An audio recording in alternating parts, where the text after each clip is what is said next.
Today I'm interviewing Keja, also known as Karina Bates, because she has taken an interest that she developed within the SCA and turned it into an interesting business. And so we need to have both her SCA name and her outside of the SCA professional name here. So, Keja, I'd like to start out by asking you a little bit about how you got interested in pottery and what you've done with that since you first got curious. I don't know that there's a time that I haven't been interested in pottery. From the days when my mother would take me to the ROM and we would scootle around and look at all of the exhibits and whatnot. So things like that were immensely interesting. When I was in high school, I had the good fortune actually to have a high school teacher who graduated from OCA and had a kick wheel in the art room and taught us all how to hand build and throw pottery. We didn't get a lot of opportunity to do that, but what we did was fun. And then I think I mostly forgot about it for 20-something years. And back in,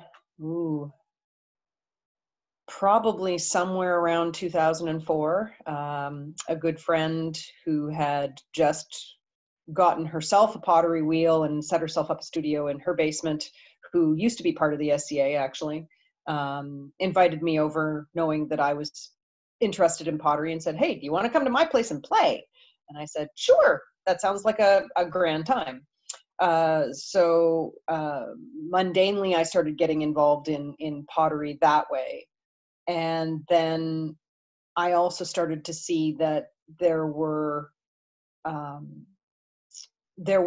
avenues within the SCA and within my own interests where I could further do research regarding pottery specifically, simply because you know, I am of a research bent, and I do like reading a good archaeology book. Acquiring books on pottery and going through them started to give me lots of inspiration as to things that I would actually like to make. So I started there, and then things progressed mundanely through my affiliation with the Kawartha Potters Guild, and some of the lucky opportunities that I've had with them, both to be part of a mentorship through the Fusion, which is the Clay and Glass Association for Canada, and also a 3-week trip to Korea working with Korean masters, studying the techniques that they have done for, well, literally thousands of years. So things like that have been certainly in my mundane work, hugely beneficial. But that does not stop my interest in reproduction work, nor does it stop it doesn't change my aesthetic, because I find that my aesthetic for a lot of my modern work is very much medievally driven. Yes, and that's something that I have seen in your work. What particular inspirations or sources most influence your work? I'd say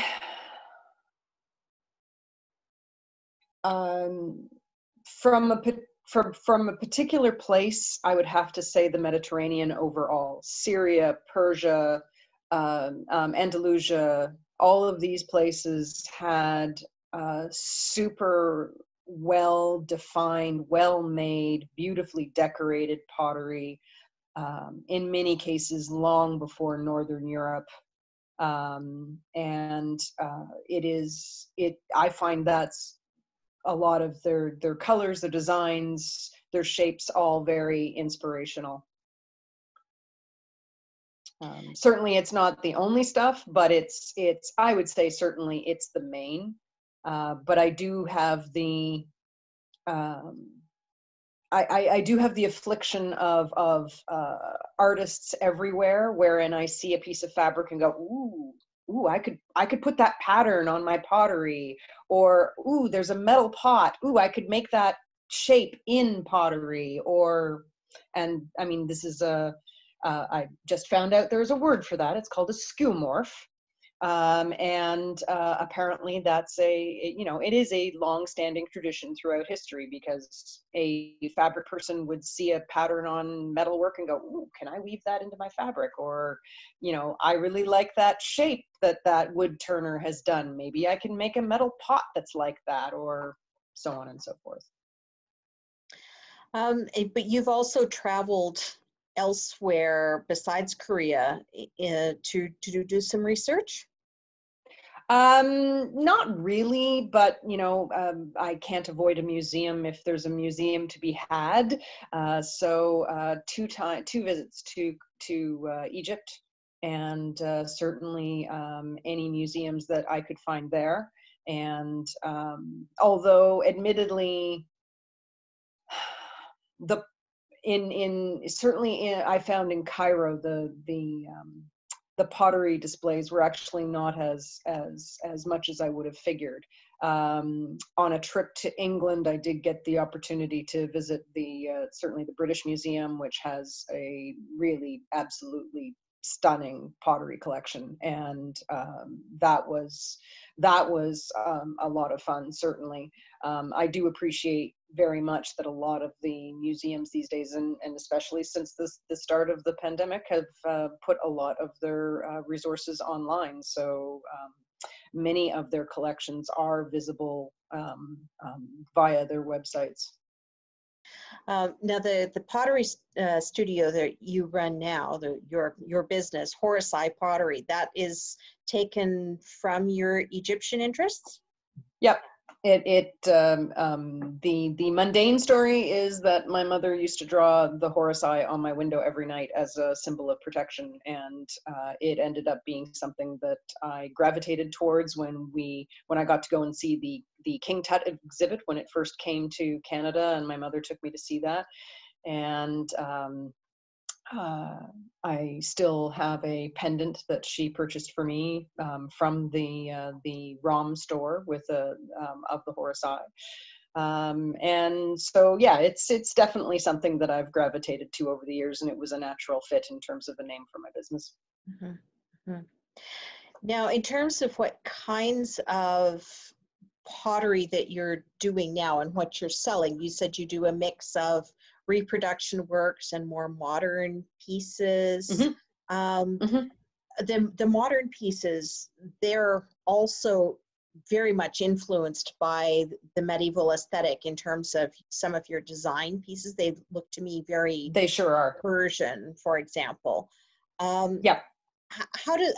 What is the reaction of your buyers or people when you go out to an exhibit? How does that go? They want to know what the story is. Generally, I tend to find that the customers who like that kind of detail, and certainly not everybody does, but the customers who like that kind of detail tend to ask what the story is behind it, or what was the inspiration for this thing.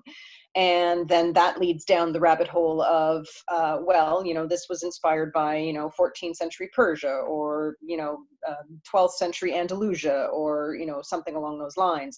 But, I've done it in with this technique rather than a technique that they might have used in period, kind of thing. And maybe the shape of the pot is not entirely correct for historical purposes, but certainly the decoration is certainly highly influenced by, if not almost reproduction. Mm-hmm. And why would you change your not everybody wants reproductions, obviously, but when you say the techniques are different, what sort of things would be different from the original pieces? Is that to do with things like the kinds of glazes that would be used?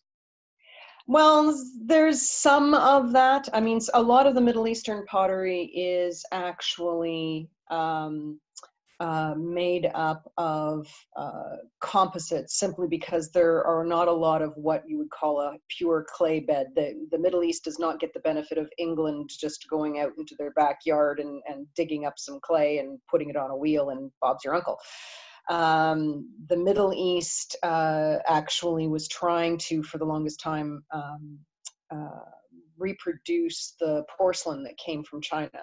And in doing so, they created an amalgam faience, which is difficult to throw, and but beautiful in its finished appearance, certainly in terms of its pure, almost whitish, certainly whitish color, and then the decorative techniques that they used on top of that. So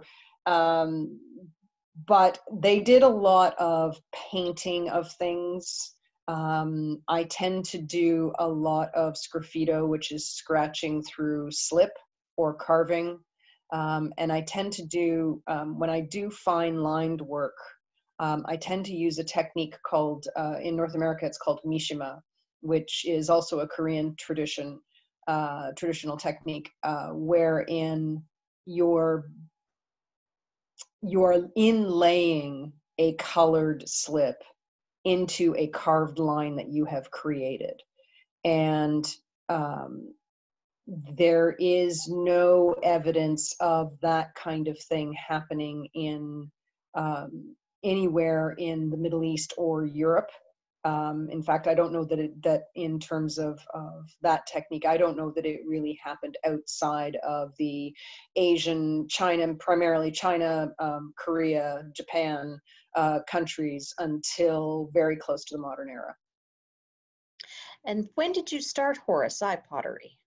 Probably about 5 years ago.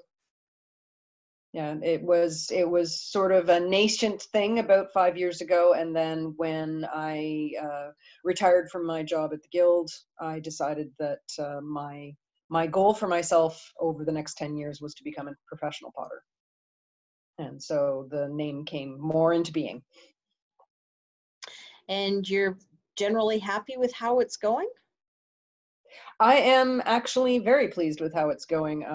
People have been super grand during the pandemic, asking me for commissions and things like that, to the point where the waiting list is long, and unfortunately was made longer by the fact that my new studio is not yet set up. So therefore, I do not actually have a kiln that I use at my property. Which means I use the Guild's kilns, which is fine and dandy, but when they're closed for 4 months, nothing gets fired. Mm-hmm. So that certainly put a wrench into the works. Yeah. Is a kiln on your property in the future plans? Yes. Probably one, definitely one, possibly two. So, but it's unfortunately it's a longer term and postponed plan, simply because again, thanks COVID, things like construction materials are not readily available right at the moment, so it gets to wait a little bit longer. Do you teach as well? Yes, I do.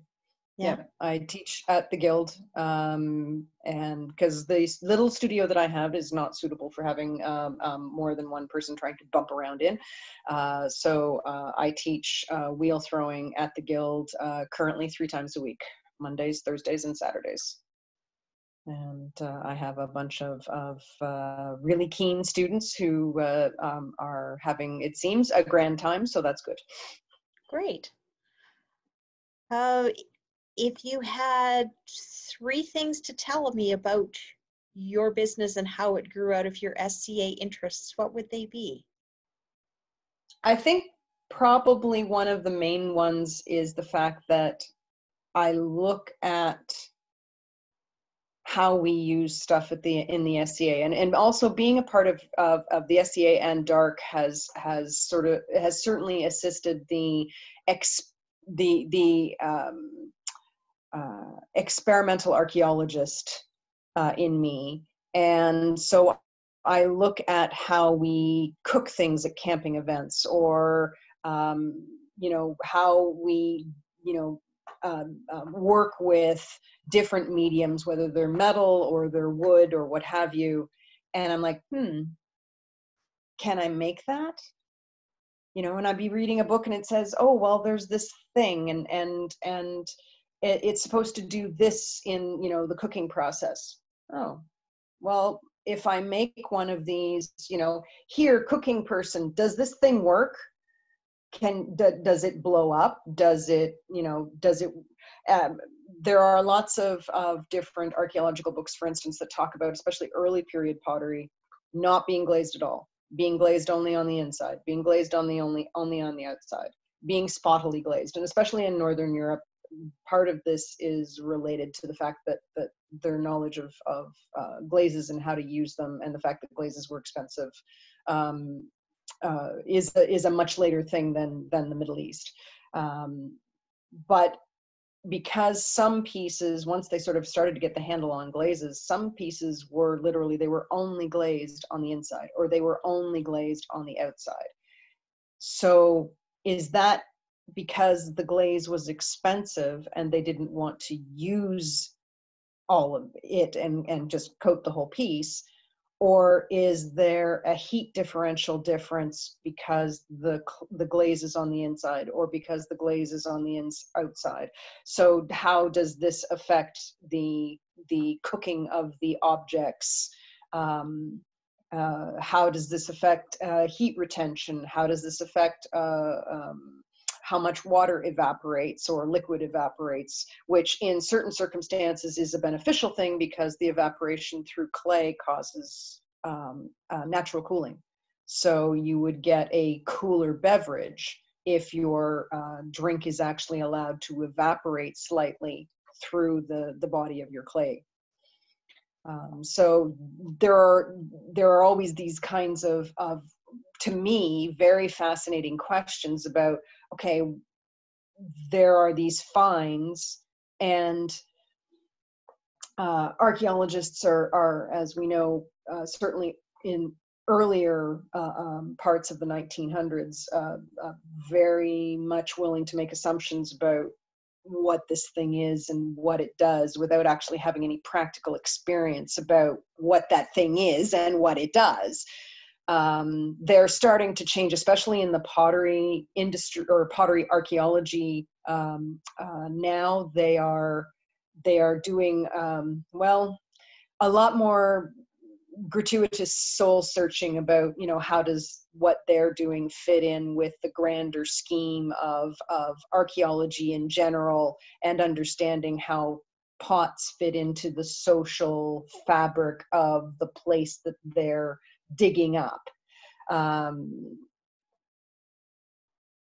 Some of this is fine, although I tend to, and I know I'm deviating here, but I tend to find that I just finished reading a book that made me a bit annoyed, because literally not at any point during the book was the consideration of the actual potter and what they might have in mind come into the discussion in terms of why pots changed shape, or why they changed utility or whatever, and so I found that a bit frustrating. But back to your question, part of looking at all of this stuff means that it's a challenge for me as a potter and as a researcher. I can try and find answers, especially when somebody comes and asks me about, could you make me this thing? Okay, well, it's not a shape I've made before. It's not something that it's not a clay I've used before. It's not a decoration technique I've done before. Sure, I'll try it. I like to be challenged to try different types of pottery and techniques, and just as with yourself, I much enjoy my nose in a book and finding some good leads on interesting things that, you know, can maybe click together and tell me some interesting information about this thing that I'm trying to create, either for someone or out of my sort of my own inspiration. So I think I'm not sure I can give you three separate things, but certainly for me, especially the task of reproduction is a really super challenge. And looking through historical books wherein I find, you know, pictures of something as mundane as a watering can, a modern plastic watering can, that one that we all have in that shape we all have in our head of the bulky plastic watering can, that exists in the British Museum from, I think it's 1500 or 1600 and something, as a giant piece of pottery. And I can't even conceive of how heavy that is to go and water your plants with. But I'm always fascinated to trip across these really interesting pieces that would seem in many cases far more modern than we would expect them to be. Another sort of interesting circumstance of that was a find. It was a sunken Korean ship that was found. I'm not sure if it was found in the Sea of Japan. I can't remember exactly where it was found. But when they did the archaeological retrieval, it was carrying a large order of pottery. And when they brought a bunch of them up, the glazes were in excellent condition, and every single bowl looked like something you could buy from IKEA. They were all sort of very, what you would consider to be modern shapes, and glazed in gray and butter yellow and soft green and soft blue, and, you know, things that you don't really sort of consider to be medieval by any stretch. And these ones even predate medieval, as they were believed to, I think, can exist. I think the ship was considered to have sunk in something like 2000 BC. Interesting. Yeah, so I'm always fascinated by what comes around goes around. Yes. Terrific. Well, I don't want to keep you too long, but thank you so much for sharing a little bit about your work and how you have taken it from the SCA into the wider world. And I really do appreciate it. And I have to talk to you at some point about a colander. Okay, we could talk about a colander. Well, thank you very much, Siglenda. Yeah, thank you very much, Siglenda. Yeah, no, this is certainly something that I will happily talk endlessly about, as some people already know. All right. Thanks. Take care.